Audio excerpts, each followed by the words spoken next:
ஃபேக்டரிக்கு வேலைக்கு வந்த ஆனந்தி கழுத்துல தாலியை காணோம்னு சொல்லிட்டு எல்லாரும் கேட்க, உடனே பதட்டமாகி ஆனந்தி தாலியை தேடுறாங்க. அப்போ ஆனந்திட்ட வந்த சௌந்தர்யா, நீ சொன்னது மாதிரியே செஞ்சுட்டல, ஆன் அன்பு அண்ணன் கட்டின தாலியை உன் கழுத்துல இருந்து தூக்கி எறிஞ்சிட்டலன்னு சொல்லிட்டு ஆனந்தியை பார்த்து கேட்க, என்ன சௌந்தர்யா சொல்ற, நான் எதுக்கு இதை போய் செய்ய போறேன்னு சொல்லிட்டு ஆனந்தி சௌந்தர்யாட்ட சொல்ல, காலையில கோயிலாக்கா உன் நெத்தியில பொட்டு வைக்க சொன்னாங்களே, அப்பவே நீ அர்த்தமில்லாத இந்த கல்யாணத்துக்கு எதுக்கு என் நெத்தியில பொட்டு வைக்கணும் அப்படின்னு சொன்ன. நீ சொன்ன மாதிரியே உன் கழுத்துல பாரமா அந்த தாலி கிடக்குன்னு சொல்லிட்டு அந்த தாலியை நீ தூக்கி எறிஞ்சிட்டலன்னு சொல்லிட்டு சௌந்தர்யா ஆனந்தி மேல கோவப்படுறாங்க.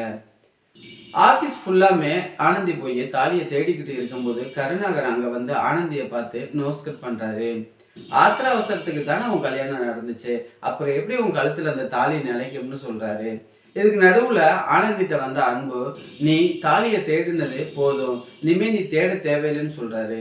என்ன அன்பு சொல்றீங்கன்னு சொல்லிட்டு ஆனந்தி பதட்டமா கேட்க, தாலி தொலைஞ்சது தொலைஞ்சதாவே இருக்கட்டும், நீ தொலைச்சது தாலியே இல்லை, என்னோட மனசை என்னோட காதலன்னு சொல்லிட்டு ரொம்பவே ஃபீல் பண்ணிட்டு அன்பு அங்கிருந்து கிளம்பி போறாரு. என்னோட அன்புவே இப்படி சொல்லிட்டாரு அப்படின்னு சொல்லிட்டு ஆனந்தியும் ஃபீல் பண்றாங்க.